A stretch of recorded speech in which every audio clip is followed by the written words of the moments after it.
Hello friends, welcome है आपका मेरे ब्लॉग में। तो आज का ये जो ब्लॉग है ये अहोई अष्टमी पे मैंने बनाया है। हमारे यहाँ अहोई अष्टमी की पूजा करी जाती है। तो किस तरीके से ये पूजा करी जाती है मेरे घर पे, मैं इस व्रत को कैसे रखती हूँ, कैसे उसकी पूजा करती हूँ, तो इस ब्लॉग में मैं ये आपको दिखा रही हूँ। तो सबसे पहले हमारे यहाँ अहोई माता की या तो पटरी आती है अहोई माता की, वो या कैलेंडर, कुछ भी आप ले सकते हैं। फिर उसको मैंने अच्छे से पूजा के लिए रेडी कर लिया।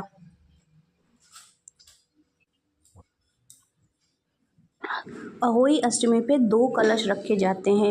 एक कलश में तो आप जो बायना निकालते हो वो रखा जाता है और दूसरे कलश में जल भर के रखा जाता है। वो जो जल होता है ना, वो हम उसको दिवाली वाले दिन पूरे घर में छिड़क कर और जो बचा हुआ जल होता है उससे अपने बच्चों को नहलाते हैं।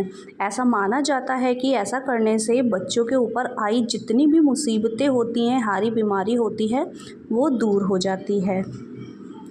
तो मैंने दोनों कलश ले लिए थे, दोनों कलश पे कलावा बांध दिया था और उस पे स्वास्तिक बनाया था। इस तरीके से एक में मैंने जल और एक में मैंने बायना भरा था। तो जिसमें बायना भरा था वो मैंने मिट्टी वाले में, और जो पीतल का ये जो कलश है इसमें मैंने जल भरा हुआ था।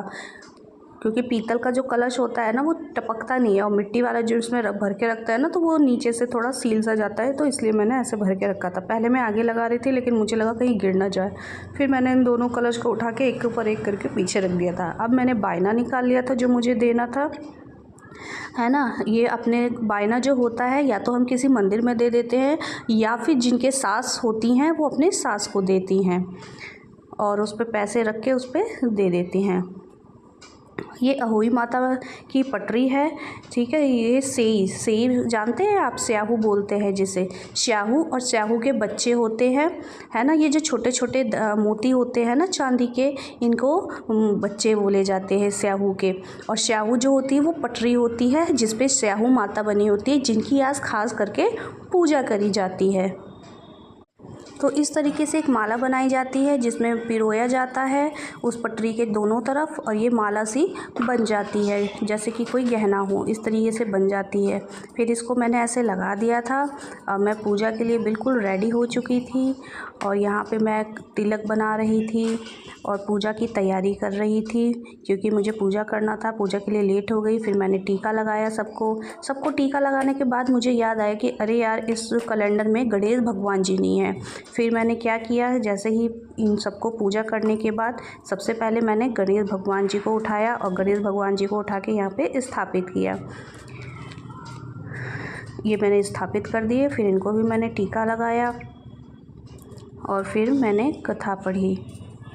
और कथा पढ़ने से पहले कथा पढ़ने से पहले हम लोग क्या करते हैं, हाथ में 7 दाने लेने बहुत ज़रूरी होते हैं। फिर मैंने दिया लगाया। दिया के नीचे भी अनाज लगाया जाता है, गेहूँ लगाया जाता है, या तो फिर गेहूँ ना हो तो चावल भी लगा सकते हैं। फिर मैंने कथा पढ़ी। कथा पढ़ने के बाद मैंने आरती करी।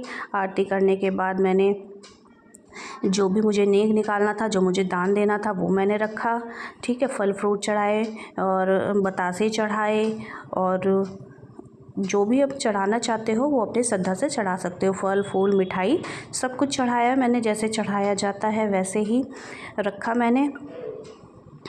फिर मैंने कथा पढ़ी, ठीक है। कथा कैलेंडर में ही लिखी होती है तो मैंने वहाँ से देख के कथा पढ़ी। हाथ में मैंने थोड़े से चावल के दाने ले लिए थे।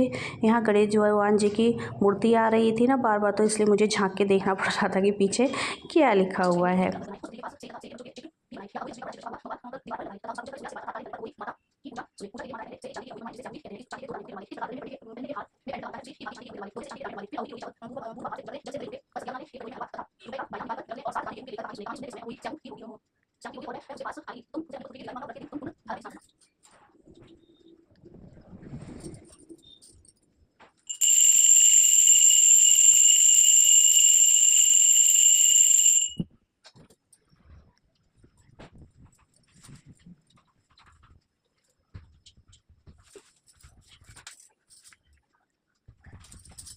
और ये देखिए गाइस, मेरी बेटी ने मुझे आज अहोई अष्टमी पर गिफ्ट भी दिया था, चूड़ी।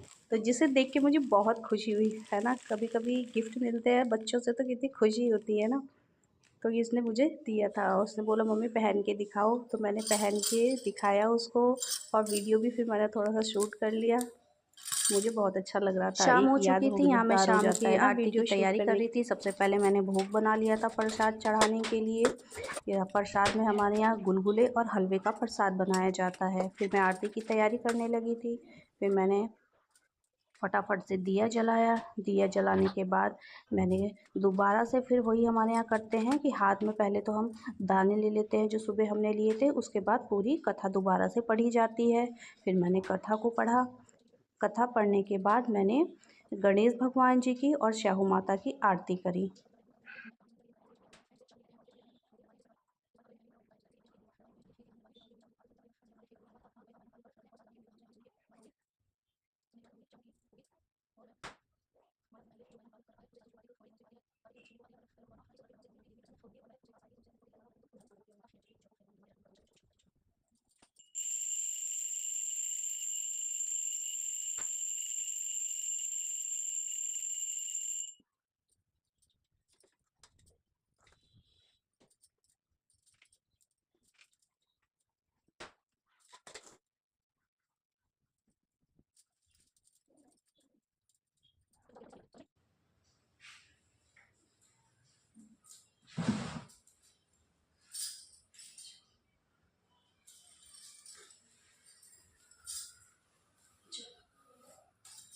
यहाँ मेरी पूजा हो चुकी थी। पूजा करने के बाद मैं भगवान से क्षमा याचना मांग रही थी कि भगवान मुझसे जो भी गलती हो गई हो तो मुझे माफ़ करना और मेरे बच्चों को दीर्घायु देना।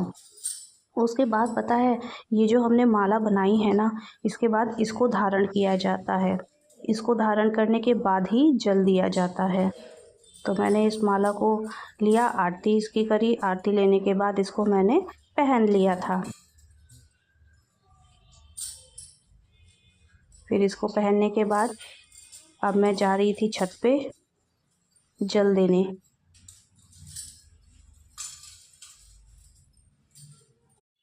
तारे निकल चुके थे, मैंने तारों को धूप दीप किया, आरती दिखाई और उसके बाद फिर मैंने जल अर्पित किया। और जल अर्पित करने के बाद ही पारण हो जाता है। फिर मैं नीचे आई, नीचे आके मैंने अपना व्रत खोला। बच्चों को टीका करने के बाद मैंने व्रत खोल लिया था। तो इस तरीके से आज का व्रत मेरा संपन्न हुआ।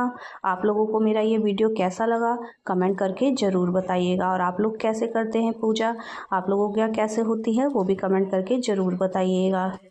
थैंक यू सो मच मेरा वीडियो देखने के लिए। फिर मिलेंगे किसी नेक्स्ट ब्लॉग में, तब तक के लिए bye bye and thank you.